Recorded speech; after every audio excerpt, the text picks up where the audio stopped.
බෝවන් ඉතින් අද ටෙක් වැද්දා තුලින් මම ඔයගලන්ට පැහැදිලි කරන්න හැකි වීඩියෝ දර්ශන කිහිපයක් ගෙනීමට බලාපොරොත්තු වෙනවා.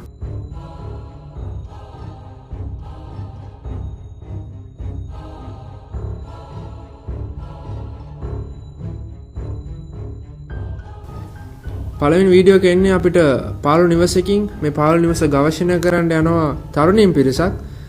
මේගොල්ලන්ට මේ පාළු නිවසේ හම්බ වෙන දේවල් ඇත්තටම ඒතරම් මිහිරි දේවල් නෙමෙයි. පේනවා වගේ ඒගොල්ලෝ මේ ගවේෂණය කරද්දී දකින්න දේවල් ඇත්තටම හරිම අද්භූතයි. මේවා පැහැදිලි කරන්න අමාරුයි. ඒත් එක්කම එක එක ශබ්ද ඇහෙන්න ගන්නවා. ඉංග්‍රීසියෙන් කිව්වොත් pray for me කියලා එක එක ශබ්ද ඇහෙනවා. ඒත් එක්කම කොහෙන්ද පොඩි ළමයෙක් කඩාපත් වෙනවා. Oh my god! Oh my god! Get out of here! ඉතින් මේ වීඩියෝ දර්ශනයේ පැහැදිලි කරන්න අමාරුයි කියන්නේ මේ ළමයා කවුද කියලා හොයාගන්න අමාරුයි මේගොල්ලන්ට. මේ සමහර සිද්ධාන්ත අනුව මේක කියනවා මේ නිවස සිවිල් යුද්ධයක් කාලයේදී විනාශ වුණු නිවසක් කියලා. ඒ කියන්නේ මේ නිවසේ හිටපු කට්ටිය මරුණා කියලා කියනවා. මීළඟ වීඩියෝ දර්ශනය නම් අපිට එන්නේ CCTV කැමරාවකින් පරිගත කරපු දෙයක්. ඉතින් බැලුවමට පේන්නේ නා නෝමල් පාරක්. ඊට ඊළඟට වෙන දේ නා අදාහගත නොහැකි දෙයක් වෙනවා. එකපාරටම දිලිසෙන අත්තර තියෙන මිනිහෙක් වගේ ස්වරූපයක් ඇති එක්කෙනෙක් පහළ වෙලා එහෙමම ආයේ යනවා. ඉතින් මේක බැලුවමට ඕගොල්ලෝ හිතයි මේක එඩිට් කරපු එකක් කියලා. ඒත් ඒක පිටිපස්සේ දෙන කණ්ණාඩි රිෆ්ලෙක්ෂන් එකත් එක්ක මේක සමානව යනවා බව පේනවා අපිට. ඊළඟ වීඩියෝ එකට නම් ටිකක් අහිංසක ගතියක් තියෙනවා. මොකද තාත්තා කෙනෙක් Tamanගේ දුව එක්ක හැංගිමුත්තන් සෙල්ලම් කරන වීඩියෝ එකක් තමයි තියෙන්නේ. හැබැයි මේ වීඩියෝ එකේ පටිගත වෙන දේ නම් එච්චරම අහිංසක නෑ. ඇත්තරම ගොඩක් අද්භූතයි. ඉතින් මේ තාත්තා කාමරයට යනවත් එක්කම එයා හිතන්නේ එයාගේ දුව ඉන්නේ කියලා ඒ ඩ්‍රෙස් එක පිටිපස්සේ. ඒත් දුව ඉන්නේ ඇඳ උඩ හැංගිලා.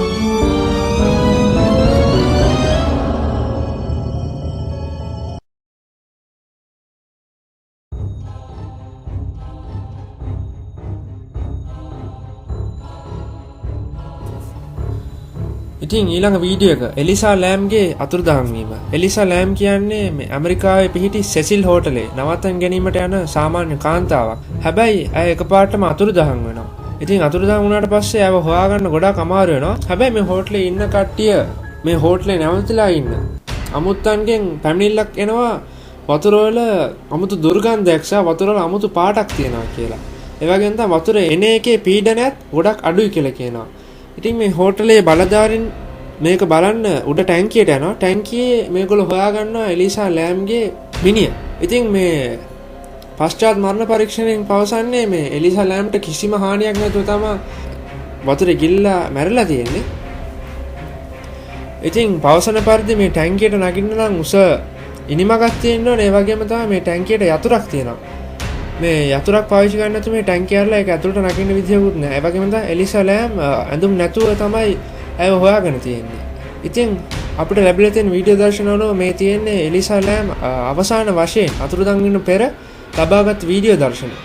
පේනවා වගේ එලිසා ලෑම් ලිෆ්ට් එකේ නැගලා බොත්තම් ඔක්කොම බොනවා. ඔබද්දී ඇය එකපාරක් එළියට එවිලා බලනවා කවුරු හරි නිකන් පස්සෙන් එනවා වගේ. ඊට පස්සේ ඇය හැංගෙනවා. ඊට පස්සේ ඇය එළියට පැනලා කාත් එක්ක හරි කතා කරනවා වගේ පේනවා. ඒත් බැලුවම නම් කවුරුත් එතන නැහැ. මොකද එලිසා ලෑම් අන්තිමට කවුරුත් දකින්නේ නැහැ.